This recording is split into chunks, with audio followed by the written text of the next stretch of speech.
Agustín, anciano obispo de Hipona, mira hacia atrás y ve el hilo de la providencia, donde antes solo veía nudos de pasión y de orgullo. Roma y Cartago, lágrimas de su madre y sueños de gloria, maniqueos, cátedras y fracasos. Todo empieza a ordenarse en el corazón del que ya ama a la ciudad de Dios. Nostalgia, huida y providencia. Agustín dejó Cartago con esa nostalgia amarga de quien sabe que también está huyendo de sí mismo. No abandonaba solo una ciudad, abandonaba un pasado, una madre, una juventud inquieta. En su pecho buscaba un hilo de Ariadna para salir del laberinto de su inteligencia, siempre inquisitiva, y de su corazón siempre dividido. Dios, mientras tanto, tejía y destejía, y la providencia, como una mano invisible, iba insinuando los senderos de un regio camino que conducía, sin que él lo sospechara del todo, a la ciudad eterna de la que hablará después con tanta grandeza. Roma había sido un sueño, por fin podía ser presencia. Agustín se hurtó a su madre, la madre de las lágrimas, con una fuga dolorosamente calculada. Él mismo confiesa cómo. En aquella noche en el puerto, mientras el viento hinchaba las velas y la playa desaparecía de la vista, Mónica se levantó al amanecer enloquecida de dolor, llenando de lamentos los oídos de Dios, que parecían no atenderla. Y sin embargo, confiesa el hijo, Dios lo dejó correr tras sus pasiones, para que llegaran a su fin y se quebraran, y castigó en la madre con la vara del sufrimiento aquel deseo demasiado humano de retener a su hijo junto a sí. Roma, sueño roto y tema de una obra.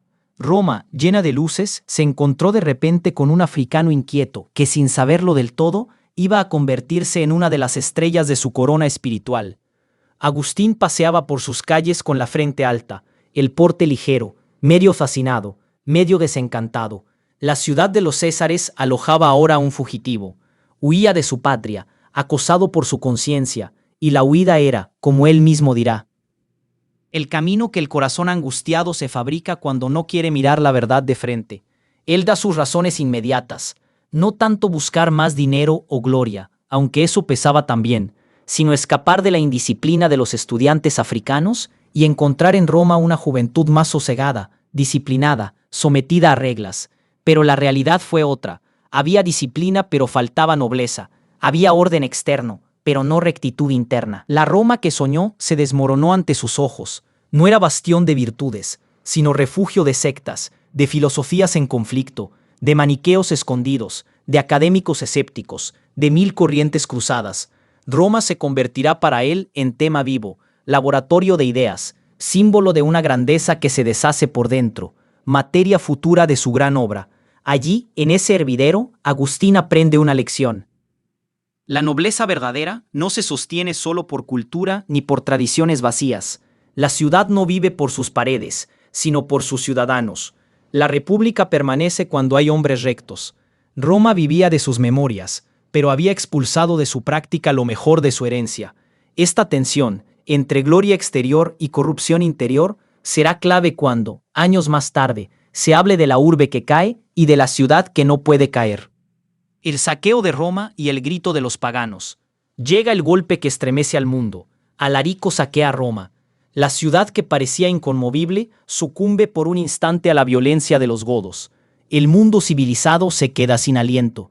En Hipona, un obispo de corazón sensible escucha los gemidos de la historia. A sus oídos llegan también los dardos de los paganos. Cristo ha arruinado a Roma.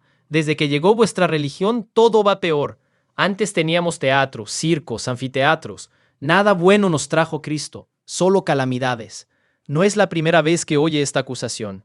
Ya conocía la queja de quienes, ciegos a los bienes interiores de la fe, solo se fijan en lo que pierden de vida mundana. Cuando se les habla de los frutos del Evangelio, no entienden. Cuando se les muestra la nueva humanidad, no la reconocen. Son ciegos que reprochan al sol sus rayos porque les molestan los ojos enfermos. Pero ahora el golpe es más fuerte. Ha caído la ciudad símbolo. Agustín, sin fibra córnea, incapaz de endurecerse ante el dolor, sube a la cátedra con peso de historia en los hombros. Predica el famoso sermón de Urbis Excidio. En él se desborda el retórico convertido en pastor, el intelectual transformado en padre. Enumera horrores. Matanzas, incendios, saqueos, torturas. Confiesa que ha escuchado mucho, ha gemido mucho, ha llorado mucho, apenas ha podido consolar. El sermón que contiene el gran libro, En ese sermón, Agustín defiende la justicia de Dios ante el derrumbamiento de una grandeza temporal. Recuerda que Dios golpea a justos y pecadores, a unos para purificarlos, a otros para castigarlos.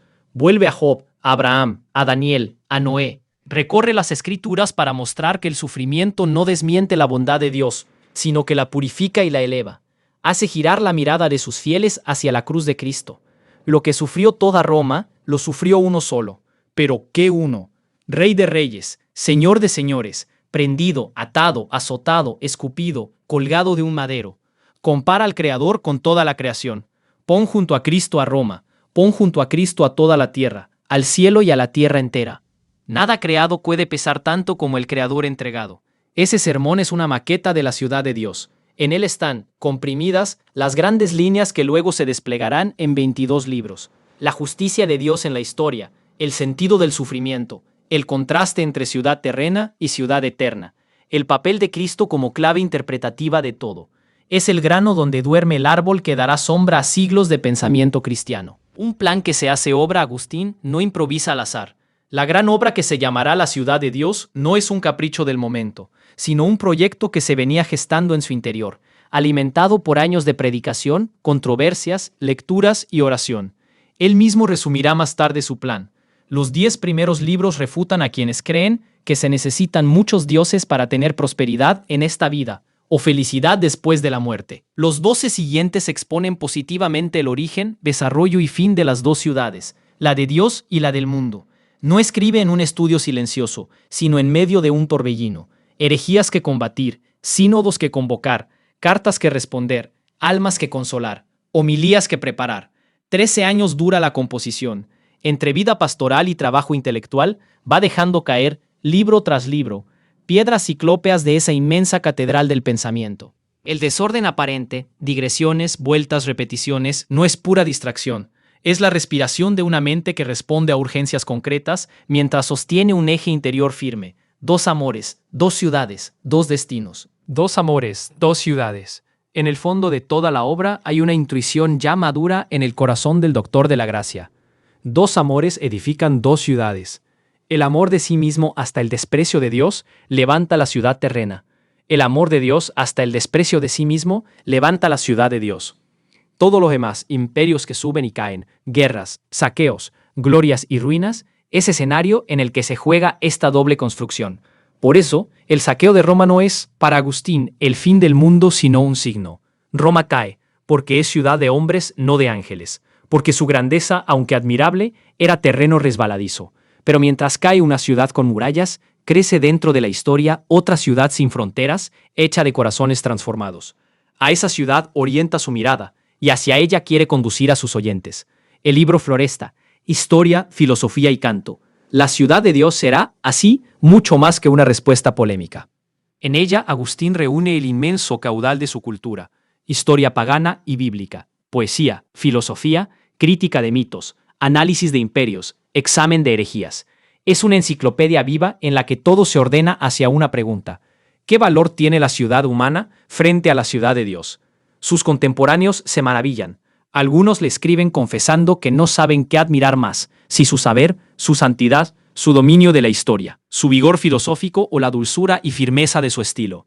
Con esta obra, el obispo de Hipona se convierte en el primer gran intérprete cristiano de la historia, el que se atreve a mirar siglos y pueblos a la luz de Cristo y a cantar en medio del derrumbe de un mundo, la permanencia de un reino que no se desmorona. Una obra para tiempos de ruina. Agustín no escribió para curiosos, sino para hombres que veían derrumbarse su seguridad. La ciudad de Dios nace cuando un orden antiguo se deshace y muchos se preguntan, ¿dónde está nuestro Dios? ¿Dónde está nuestra esperanza? Él responde con una obra que es a la vez teología, filosofía, política, historia y oración. Allí, con voz grave y tierna, enseña a no absolutizar ninguna Roma, a no idolatrar ningún poder, a no desesperar por ninguna caída. Allí muestra que, por encima de los saqueos y las ruinas, la providencia conduce la historia hacia la paz de la ciudad de Dios, donde los hombres descansarán y contemplarán, y en la contemplación amarán, y en el amor serán eternamente felices. Y así, el joven que un día huyó de Cartago buscando Roma, y que vio después a Roma temblar, terminó dando a la Iglesia una obra en la que, sobre todos los escombros de los imperios, se alza la ciudad que no puede ser saqueada, porque su fundamento es Dios mismo.